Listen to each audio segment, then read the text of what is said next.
নমস্কার, @রণজিতে আপনাদের সবাইকে স্বাগত। আশা করি সবাই ভালো আছেন। এই প্রতিবেদনটা সম্পূর্ণ দেখার অনুরোধ জানাবো, লাইক শেয়ার করবেন। শুরুটা করি আমাদের প্রাক্তন প্রয়াত রাষ্ট্রপতি ডক্টর এপিজে আব্দুল কালাম স্যারের দুটো কোট উদ্ধৃতি করে। Self respect is more important than someone's reply or attention.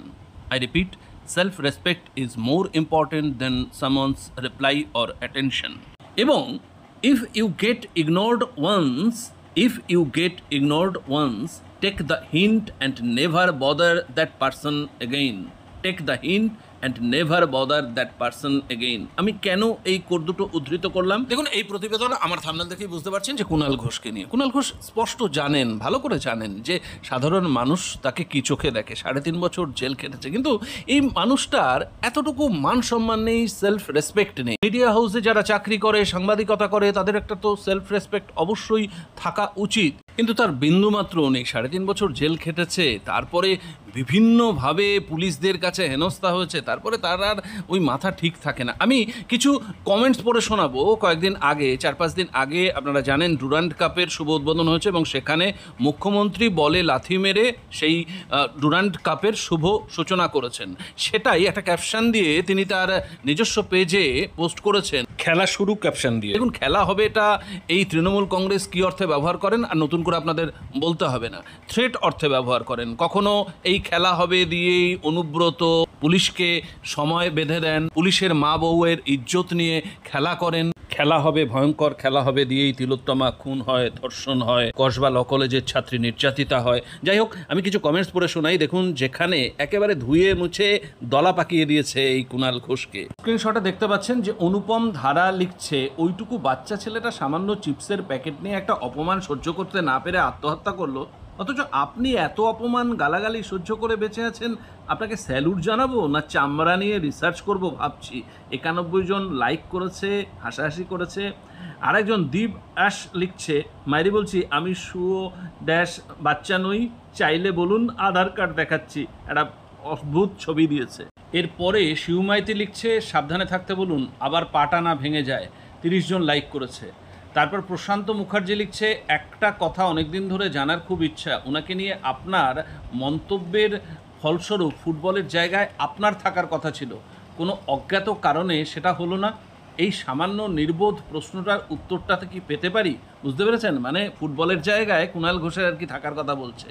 তারপরে গণেশ ঘোষ নীল বলছে, big breaking, BDO, SDO, DM office স্টাফরা নির্বাচন সংক্রান্ত কোনো কাজে আর থাকতে পারবে না, খেলা শেষ।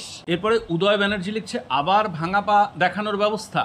তারপরে সৌরভ ব্যানার্জি লিখছে, রোনালদো কার ফোন করে বলল প্ল্যান্টি শট কীভাবে মারবো জানতে চাইলো। আমি বললাম, ভাই তুমি রোনালদো? আচ্ছা ঠিক আছে। বললাম, সে ফোন আর ছাড়ে না, মনে রাখবেন। এরপরে কালাচাঁদ লিখছে, অমল দত্তকে ডায়মন্ড ছক শেখানোর মূল কারিগর হাওয়াই চটি। অমল দত্তকে প্রায় 1.5 মাস লেগেছিল ডায়মন্ড ছক শিখতে, তারপরেই তো অমল দত্ত মোহনবাগানকে ডায়মন্ড ছকে খেলিয়েছিল। হাওয়াই চটির অনেক গুণ। তারপরে কুণাল বসু লিখছে, দিদির থেকে ভালো খেলোয়াড় ইস্টবেঙ্গল মোহনবাগান খুঁজে পায়নি। এরপরে অশোক বিশ্বাস লিখছে, কোনো ফুটবল প্লেয়ার পাওয়া গেল না, প্রাক্তন ফুটবলার এমনকি মহিলা ফুটবলার তো অনেক আছে পশ্চিমবঙ্গে। গুলশান মল্লিক লিখছে, যে পশ্চিমবঙ্গে ফুটবল প্লেয়ারের পা ভেঙে গেলে ছাতা দিয়ে মেরামত হয়, সেখানে এইসব খেলা বিলাসিতা মাত্র। সমীরণ বিশ্বাস লিখছে, তাই হলি বলটা খুঁজে পাওয়া যাচ্ছে না কেন।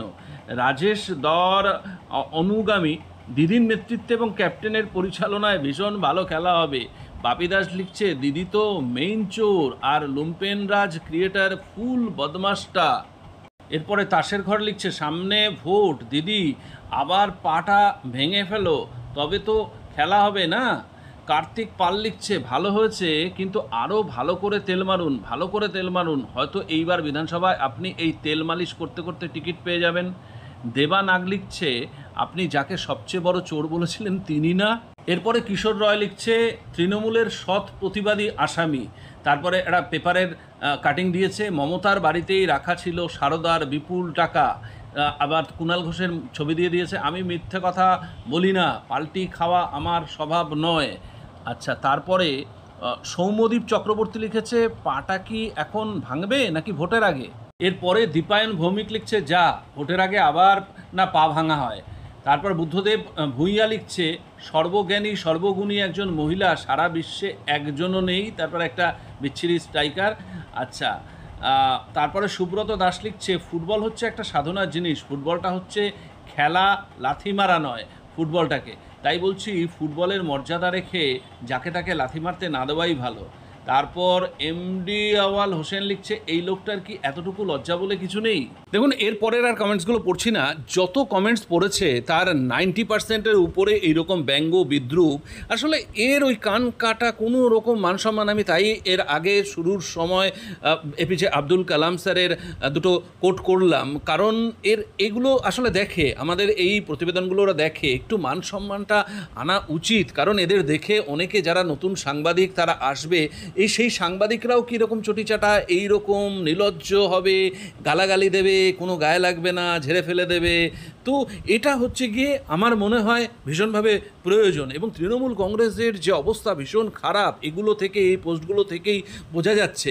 এর আগের একটা প্রতিবেদন আমি প্রকাশ করেছি যেখানে দেবাংশু একেবারে অকপটে বলে দিয়েছে যে তৃণমূল কংগ্রেসের মমতা বন্দ্যোপাধ্যায়ের জনপ্রিয়তা কোথায় কোন তলানিতে পৌঁছেছে এবং তৃণমূল কংগ্রেসকে এখন আর কেউ পছন্দ করছে না। সেটা আমি একেবারে তথ্য পরিসংখ্যান তুলে ধরে আপনাদের দেখিয়েছি, সেটা একটু দেখে নেবেন।